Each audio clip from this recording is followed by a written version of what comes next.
Assalamualaikum warahmatullahi wabarakatuh. Perkenalkan, nama saya Fadil Aditya Akbar, NIM A11 2022 14130.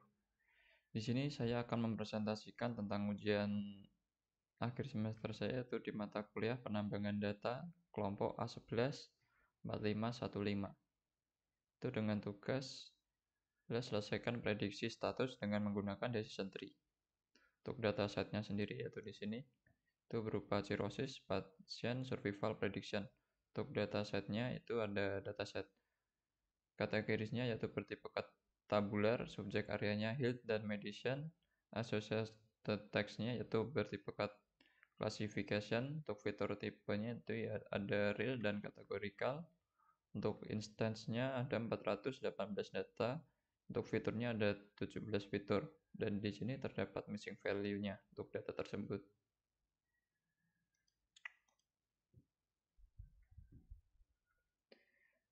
Kemudian untuk soal yang pertama yaitu load dataset sehingga bisa dioleh datanya. Sebelum mengolah data, saya mengkoneksikan dataset saya ke drive. Dan selanjutnya yaitu mengkoneksikan drive ke Google Colab. Dan selanjutnya itu masukkan library-nya. Untuk meload datanya, masukkan nama file dataset tersebut di sini. Yang kemudian untuk kedua itu masukkan nama fitur ke dataset. Untuk nama fiturnya yaitu di sini. Untuk kolom name sama dengan masukkan nama fitur yang berada di dalam dataset tersebut. Kemudian ada dfinfo. Di dfinfo ini saya mendapatkan 418 entries dan ada 20 kolom di dataset tersebut. Kemudian yaitu hitung jumlah missing value-nya. Dan di sini ada informasi bahwa drug ada missing value-nya dan asestas, hepatomegaly, lipiders, dan kolesterol, cuper, ALK+, SGOT, triglycerides, dan platelets, prothrombin, dan stat. Value-nya tersebut dilakukan pemersentasean. Dan selanjutnya di sini ada deskripsi variabel kategorikal. Di sini terdapat kategori yaitu di status, drug, sex, asestas, hepatomegaly, lipiders, dan edema. Dan selanjutnya yaitu distribusi target variabel. Untuk targetnya sendiri yaitu status, dan untuk proportionnya ada C, D, dan CL. Itu bertipe data float. Selanjutnya itu periksa missing value-nya. Untuk periksa missing value di sini masih sama seperti tadi datanya, belum ada perubahan sama sekali. Dan untuk visualisasi missing value di sini ada dua data yang tinggi. Ada kolesterol dan triglyceride berada di angka 30, di atas 30%. Dan ada data yang rata di 25% yaitu drug, asestas, hepatomegaly, lipiders, cuper, ALK+, dan SGOT. Dan ada juga data yang berada di bawah 5%. Itu ada platelet, prothrombin, dan stage. Dan selanjutnya yaitu periksa duplikat. Karena di data tersebut tidak terdapat duplikat, maka ini tampilannya yaitu 0. Tidak ada duplikat sama sekali untuk data tersebut. Selanjutnya yaitu ada ini menangani missing value yang berada di soal nomor 3. Cek data kosong dan rubah data yang menjadi none. Sebelum merubah data menjadi none yaitu saya lakukan pengecekan terlebih dahulu untuk datanya. Ini masih ada missing value-nya ya.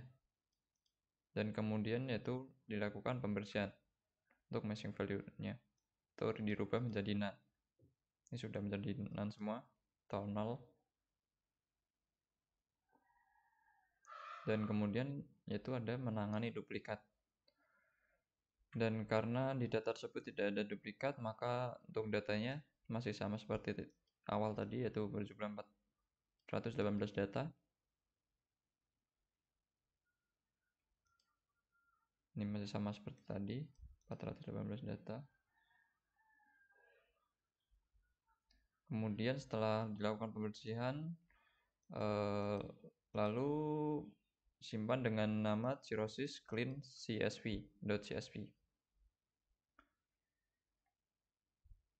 Dan kemudian yaitu ada informasi kategorikal unik. Itu berada di soal nomor 7. Ini sudah untuk data duplikat. Di sini terdapat kategorikal unik di status, strength, sex, ancestors, hepatomegaly, speeders, dan edema. Di status sendiri terdapat 3 kategori unik. Untuk drug ada 2 kategori unik, dan sex, ancestors, hepatomegaly, dan speeders ini terdapat 2 kategori unik. Dan edema terdapat 3 kategori unik. Dan kemudian lakukan kategori unik tersebut dirubah menjadi ordinal. Itu berada di soal nomor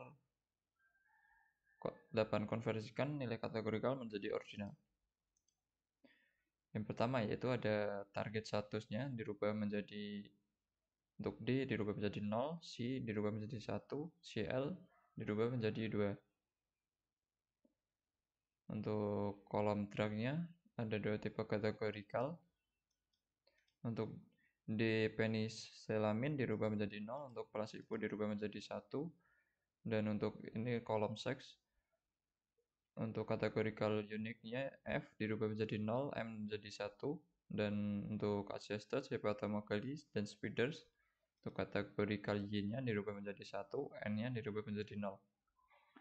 Dan untuk kategorikal edema ada 3, yaitu untuk Y dirubah menjadi 2, N dirubah menjadi 1, S dirubah menjadi 0.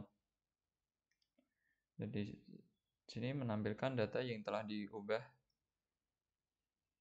menjadi numerik, yang menjadi ordinal. Ini datanya sudah diubah menjadi INT yang sebelumnya yaitu objek. Selanjutnya ada soal nomor 9, korelasi heatmap.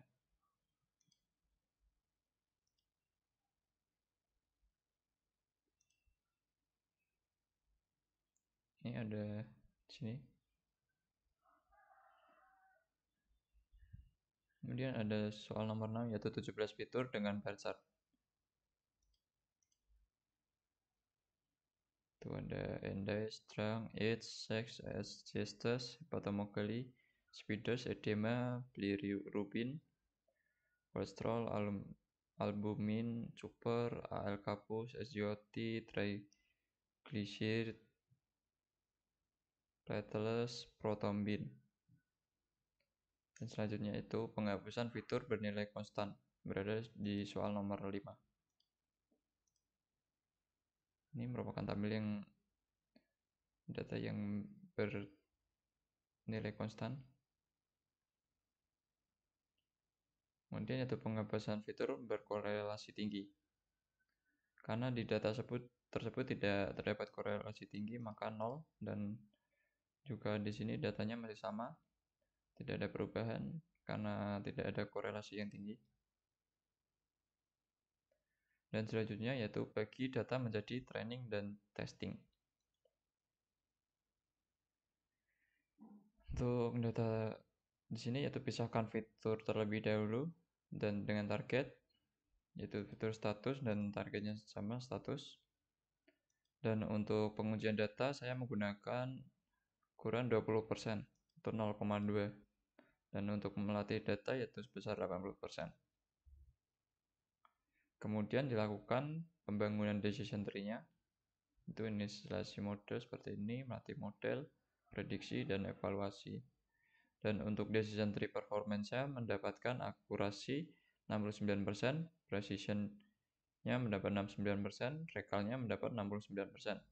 Dan untuk klasifikasinya untuk kelas 0 bagian precision-nya mendapat 65%, rekal di kelas 0 mendapat 75%, advance score mendapat 70%.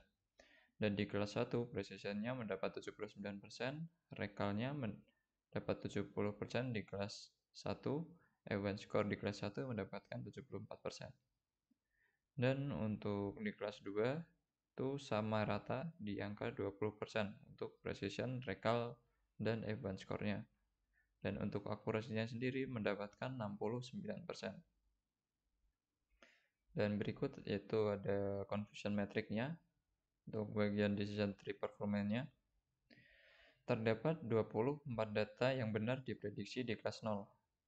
Dan di sini terdapat 7 data yang seharusnya di kelas 0 namun diprediksi di kelas 1. Ada satu data yang salah yang seharusnya di kelas 0 namun diprediksi di kelas 2. Dan di sini ada 11 data yang salah yang seharusnya di kelas 1 namun diprediksi di kelas 0. Ada 30 data yang benar diprediksi di kelas 1. Dan ada 3 data yang salah yang seharusnya di kelas 1 namun diprediksi di kelas 2. Ada 2 data yang salah yang seharusnya di kelas 2 namun diprediksi di kelas 0. Dan ada 2 data yang salah seharusnya di kelas 0 namun diprediksi di kelas 1. Dan ada 1 data yang benar diprediksi di kelas 2.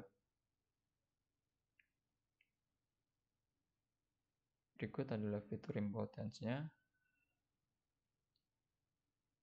Dan di sini kan Anda jelaskan hasil akurasi, rekal, dan training dan testingnya. Dan menggunakan parameter yang optimal. Karena di situ parameter optimal, di sini saya menggunakan hyperparameter tuning. Di sini mendapatkan CV atau cross validation score-nya mendapatkan sebesar 76%. Dan untuk base decision tree performance akurasinya mendapatkan 77%, precision-nya 77%, rekal 77%. Dan untuk klasifikasinya di kelas 0 untuk precision-nya mendapatkan 79%, rekal di kelas 0 mendapatkan 72%, advance score mendapatkan 75% di kelas 0. Dan di kelas 1 precision-nya mendapatkan 78%, untuk rekal di kelas 1 mendapatkan 89%, advance score di kelas 1 mendapatkan 83%. Dan untuk kelas 2 sendiri, untuk precision, rekal, dan advance score-nya rata di 0. Dan akurasinya mendapatkan 77%, meningkat daripada yang awal tadi, yaitu sebesar 69%. Dan di sini ada confusion metric untuk base decision tree performance-nya. Ada 23 data yang benar diprediksi di kelas 0, dan ada 9 data salah yang seharusnya di kelas 0 namun diprediksi di kelas 1. Ada 0 data yang seharusnya di kelas 0 namun diprediksi di kelas 2. Ada 4 data yang seharusnya di kelas 1 namun diprediksi di kelas 0. Ada 42 data yang benar diprediksi di kelas 1.